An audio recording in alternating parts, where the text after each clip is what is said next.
시간 양옆 좌우 보시면서 하나님을 경험합시다 하고 인사하겠습니다.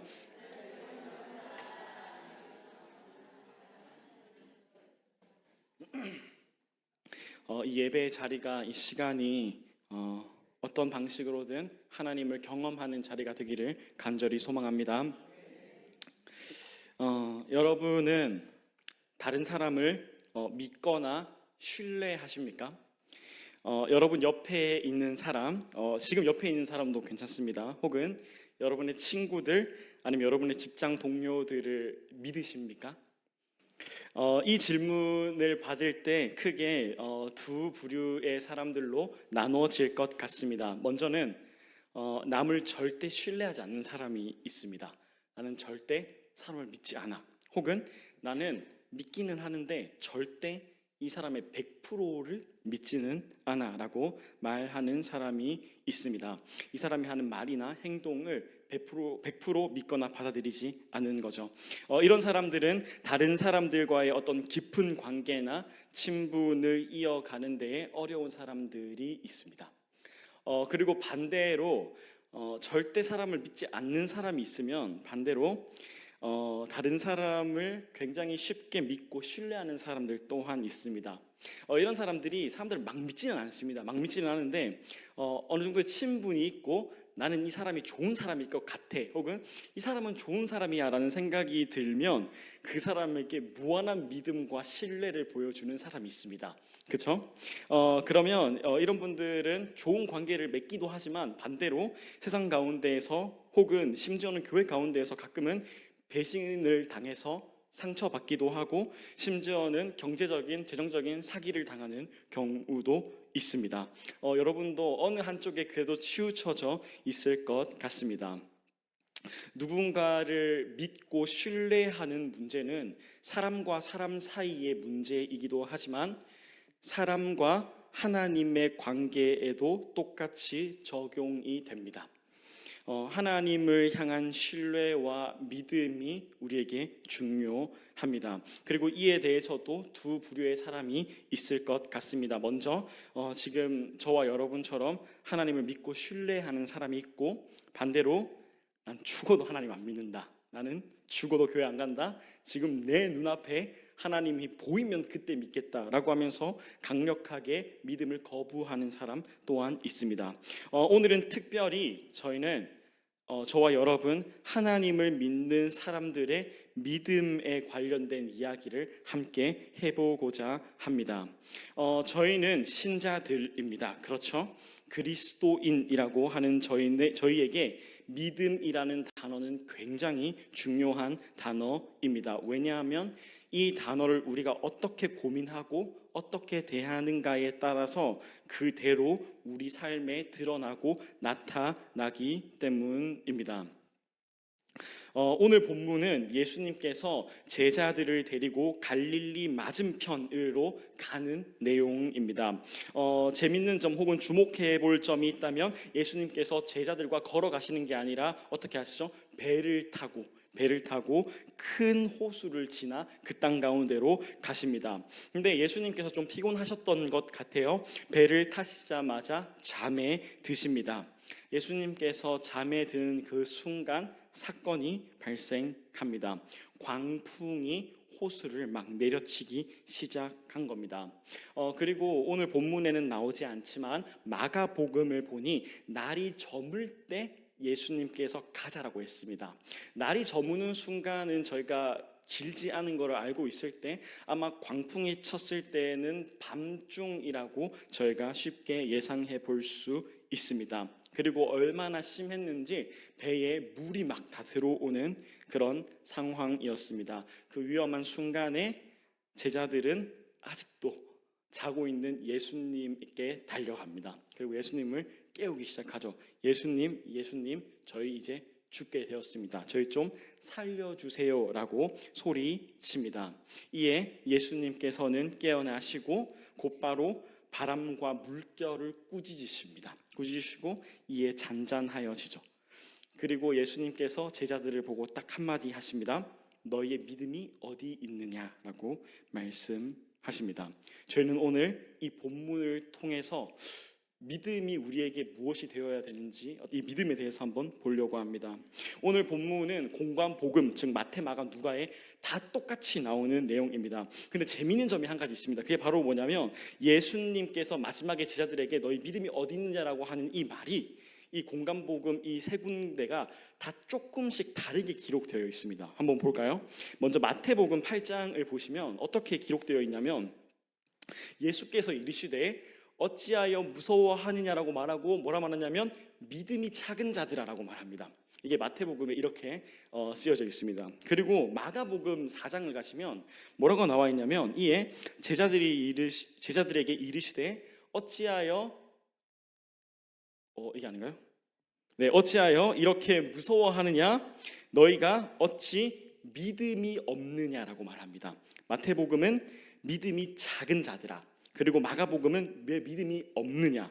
그리고 오늘 본문 한번 다시 볼까요? 오늘 누가복음 8장 25절에는 제자들에게 이르시되 너희 믿음이 어디 있느냐라고 하면서 이 세 군데가 조금 그 표현이 다릅니다. 마태복음과 마가복음 그리고 누가복음에 나오는 예수님께서 광풍을 잔잔하게 하시는 이 사건을 통해서 분명하게 말하는 것은 딱 하나입니다. 믿음에 관련된 것입니다. 근데 이 복음서가 믿음에 대해서 표현하고 말하는 방식들이 다 조금 다르다라는 겁니다. 마태복음은 믿음의 크기에 대해서 얘기합니다. 너희 믿음이 이렇게 작니라고 하면서 믿음의 크기에 대해서 말하고요. 마가복음은 너희 어찌하여 너희 믿음이 없느냐라고 하면서 믿음의 유무에 대해서 말씀하십니다. 그리고 오늘 특별히 저희가 볼 누가복음은 너희의 믿음이 어디 있느냐. 다시 말해서 너희가 무엇을 믿느냐라고 말할 수 있을 것 같습니다. 그러면 누가복음에서 특별히 말하는 우리의 믿음이 어디 있어야 되나? 우리의 믿음은 누구를 믿느냐, 무엇을 믿느냐에 대한 대답을 한번 해볼까 합니다. 누가복음에서 예수님께서 제자들을 다 부르시고 12제자를 세우시고 이들을 데려가시면서 하나님의 사역을 천천히 해 나가십니다. 여러분 큐티 하고 계시죠? 지금 저와 같이 이 본문, 이 지금 느낌 가운데 같이 하고 계시죠? 그런 것 같습니다. 제 사역들을 막 해 나갑니다. 그리고 예수님의 가장 중요한 사역, 아니 어쩌면 예수님의 유일한 사역은 무엇이었는가 하니 하나님의 나라 복음을 전파하는 것이었습니다. 하나님의 나라를 보여주는 것이었죠. 그래서 오늘 본문의 1절로 가보시면 뭐라고 나와 있냐면 그 후에 예수께서 각 성과 마을을 두루 다니시며 하나님의 나라를 선포하시며 그 복음을 전하실세라고 말합니다. 제자들과 백성들에게 향한 하나님의 말씀은 모두 하나님의 나라에 관련된 말씀이었습니다. 또한 예수님의 모든 말과 모든 행동 하나하나가 나타내는 것은 예수님의 기적과 예수님의 이적이 나타내는 것은 하나님의 나라를 나타내고 있었고 하나님의 나라를 보여주고 있었습니다. 그래서 하나님의 나라를 경험한 자들은 그들의 모든 삶의 자리를 포기하고 예수님을 따랐죠. 제자들은 하나님의 나라를 보자마자 아무 말도 없이 예수님을 따랐습니다. 평생 동안 병에 시달렸던 사람들이 예수님을 보고 하나님의 나라를 경험하고 병에 나았습니다. 심지어는 죽음에서 생명을 얻은 사람, 죽었다가 살아난 사람까지 있었고 본인이 평생을 죄인이라는 죄책감 속에서 살아왔던 사람은 예수님을 보고 하나님의 나라를 경험하고 구원을 경험했습니다. 누가복음을 계속 읽어와시고 큐티해 주신 분들은 제가 지금 무슨 말을 하는지 아실 것 같습니다. 그 전에 다 나왔던 내용입니다. 즉 다시 말해서 이렇게 말할 수 있을 것 같습니다. 하나님의 나라가 예수 그리스도다라는 거죠. 예수 그리스도가 하나님의 나라다. 예수님께서는 끝없이 제자들에게 본인이 하나님임을 나타내셨습니다. 예수님께서 본인이 내가 메시아야, 내가 구원자야, 내가 하나님이야 라고 하는 사실을 계속해서 제자들에게 나타내셨고 이것을 제자들로 하여금 계속해서 경험하게 하셨습니다. 오늘 누가복음에서 너희의 믿음이 어디 있니? 라는 그 질문에 대한 대답을 저희가 먼저 하자면 바로 뭐냐면 우리의 믿음은 예수님을 더 깊이 알아가는 데 있어야 합니다. 예수님을 더 깊이 알아가는 것에 저희의 믿음이 있다라는 것입니다. 이것에 대한 설명을 해보려고 합니다. 무슨 말인가 하니 제자들은 예수님의 정체를 충분히 알지 못했습니다. 제자들은 지금 8장에까지 오기까지 예수님과 계속 함께하면서 수많은 일들을 경험했습니다. 아까 말씀드렸듯이 병자를 고치셨죠. 백부장의 종을 말도 안 하고 그냥 가지도 않고 고치셨습니다. 그리고 귀신을 다 내쫓았고요. 그리고 심지어는 과부의 죽은 아들까지도 살리셨습니다. 누구 앞에서 살렸냐면 제자들이 보는 눈앞에서 살리셨습니다. 계속해서 제자들과 예수님은 함께 계셨고 제자들은 예수님을 알아갔습니다. 근데 문제가 있었는데 그게 바로 뭐냐면 제자들은 그랬음에도 불구하고 예수님께서 질병을 치유하는 권위뿐 아니라 피조 세계를 다스리는 권위가 예수님께 있다라는 사실까지 알지 못한 게 문제였습니다. 치료도 하셨고 귀신을 내쫓으셨고 심지어 죽음을 경험한 사람에게 생명을 줘서 살아나기까지 하는 것도 봤지만 하나님이라고 계속 말했지만 제자들은 그럼에도 불구하고 예수님이 하나님이기 때문에 피조 모든 세계 자연 환경을 다스린다라는 그 믿음이 없었다라는 것이죠. 다시 말해서 예수님이 누구인지 충분히 알지 못했습니다. 그래서 마지막에 제자들이 이렇게 말을 하죠. 그가 누구이기에 이제까지 보여주셨는데 이제까지 수많은 기적들을 통해서 내가 하나님이야, 내가 구원자야, 내가 메시아야 보내주셨는데 다시 이 상황 앞에서 그가 누구이기에 바람과 물이 명함에 순종하는가 하더라 라고 다시 한번 질문합니다. 저와 여러분의 신앙생활 가운데에 믿음의 문제가 있습니다. 믿음을 가지고 계속해서 저희는 고민하고 믿음을 가지고 계속 싸워 나갑니다. 다시 말해서 저희 믿음의 문제는 우리가 예수님을 얼마만큼 알고 있냐에 대한 문제입니다. 우리가 예수님을 알면 알수록 예수님에 대해서 알면 알수록 우리의 믿음이 예수님께로 향합니다. 다른 것이 아닌 예수 그리스도를 더 깊이 묵상하고 알고 경험하는 여러분 되기를 간절히 소망합니다. 그래서 예수 그리스도를 깊이 알면 알수록 우리 삶의 문제와 우리 삶의 모든 일들이 그 믿음 안에 해결되는 것을 정답임을 계속해서 경험하는 여러분 되기를 간절히 소망합니다. 이제까지 믿음에 관련된 이야기를 했고 잠시 주제를 조금 벗어났다가 들어오겠습니다. 제가 잘 이렇게 안 하는데 잠시 주제를 벗어났다 들어오겠습니다. 오늘 본문을 아무런 생각 없이 보다 보면 저에게 참 익숙한 본문이잖아요. 그러면서 우리에게 자연스럽게 주어지는 하나의 이미지가 있습니다. 그게 바로 뭐냐면 예수님께서 제자들을 책망하시면서 너희 믿음이 어디 있니? 라고 저희가 자연스럽게 느낀다라는 것입니다. 마태복음을 읽을 때도 그렇고 마가복음을 읽을 때도 그렇고 너희 믿음 왜 이렇게 작니?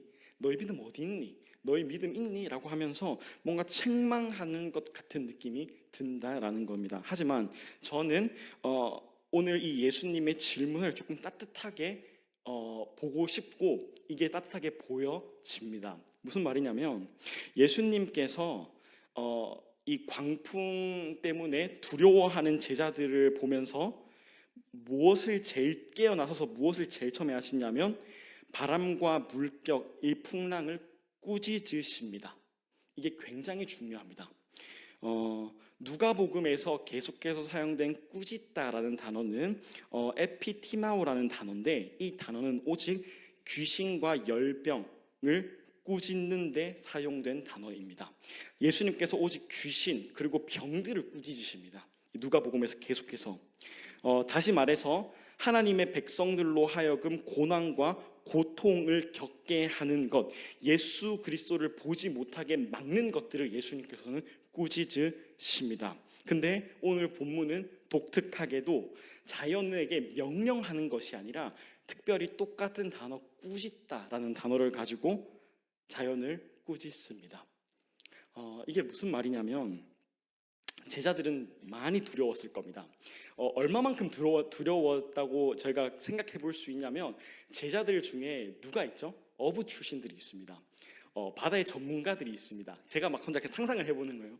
광풍이 막 불고 두려움에 떨기 시작하면서 제자들이 그나마 이 바다의 전문가들에게 눈이 돌릴 수 있겠죠. 베드로에게 딱 눈을 돌렸는데 베드로의 얼굴이 사색이 되어 있습니다. 이게 뭐죠? 이거 끝났구나 라는 생각. 저희가 이제 상상해 볼 수 있는 것도 그렇다는 건 아닙니다. 성경에 그렇게 나오지 않습니다. 상상해 볼 수 있죠. 왜냐하면 제자들과 함께 있었고 제자들은 어부 출신이었고 어부 출신이라는 말은 바다의 전문가들이기 때문에. 근데 지금 이들이 이거 진짜 끝났구나, 우리 지금 죽게 되었구나라는 그 상황 가운데 놓여 있습니다. 두려움이 있고 불안함이 있고 죽음의 문턱 앞에 있다라고 생각이 듭니다. 다시 말해서 예수님을 보지 못하게 하는 것. 예수님을 보지 못하는 게 뭐냐면 예수님이 하나님임을 보지 못하게 하는 것이십니다. 이거에 대해서 두려움과 떨림 앞에서 예수님께서는 바로 광풍을 꾸짖으십니다. 내 제자들로 하여금 나를 보지 못하게 하는 자연아, 너 가라라고 합니다. 그러면서 꾸짖으십니다. 다시 말해서 예수님께서는 제자들이 믿음이 연약한 상황, 믿음이 없어지는 상황에서 제자들을 지키셨다라는 겁니다. 여러분, 하나님의 자녀인 영신교회 성도 여러분, 다른 것이 아닌 예수 그리스도께서 저와 여러분을 지키고 있다는 사실을 꼭 믿으시기를 간절히 소망합니다. 우리에게 꾸짖으신 것 같은 느낌이 들지라도 그게 사실은 우리를 보호하고 지키고 있다는 사실을 꼭 믿으시기를 소망합니다. 자, 그리고 다시 믿음이라는 주제로 넘어오겠습니다. 두 번째로 저희가 볼 것은 뭐냐면 우리의 믿음은 말씀하시면 반드시 이루시는 하나님께 있어야 됩니다. 오늘 본문에서 예수님께서 너희 믿음이 어디 있니? 라고 하는 말 말고 이 질문 이외에 예수님께서 직접적으로 하신 말이 또 하나가 있습니다. 바로 저희가 첫 번째로 읽은 22절인데요. 뭐라고 나와 있냐면 하루는 제자들과 함께 배에 오르사 예수님께서 그들에게 이르시되 뭐라고 하죠? 호수 저편으로 건너가자 하시매. 분명히 누가 그랬냐면 예수님께서 제자들에게 우리 지금 호수 저편으로 건너가자라고 말합니다. 이 여행의 시작은 예수님이십니다. 예수님께서 친히 제자들을 데리고 가십니다. 예수님께서 시작하신 일은 예수님께서 분명히 끝내십니다. 이것을 믿어야 합니다. 하나님께서는 말씀하시면 이루시는 하나님이십니다. 언제인지 알 수 없을지라도 어떤 방법인지 알 수 없을지라도 우리가 아는 것은 분명히 이루신다라는 사실입니다. 예수님께서 제자들에게 호수로 건너가자라고 했으면 그 호수를 건너가는 겁니다. 다른 거 없습니다. 무조건 건너가게 되어 있습니다. 광풍을 꾸짖던 아니면 물 위를 걸어가던 아니면 물을 갈라서 거기를 땅을 만들던 예수님께서 가자고 했으면 가는 것입니다. 예수님의 일하심은 반드시 이루어집니다. 그러면 이제 이 질문이 우리에게 넘어옵니다. 하나님께서 지금 우리에게 같이 가자고 하는 곳이 어디인가라는 생각을 해보면 좋을 것 같습니다. 8장을 쭉 계속 읽다 보면 제자들이 예수님과 함께 호수 저편으로 가는 이유는 명확했습니다. 그곳에 귀신 들린 사람이 있었습니다. 예수님은 아셨고 제자들과 함께 가서 그 귀신 들린 사람을 해방시켜 줘야 했습니다. 그게 그들이 호수를 넘어가는 이유였고 그들의 사명이었습니다. 여러분, 저와 여러분에게 주어진 사명의 자리는 어디입니까?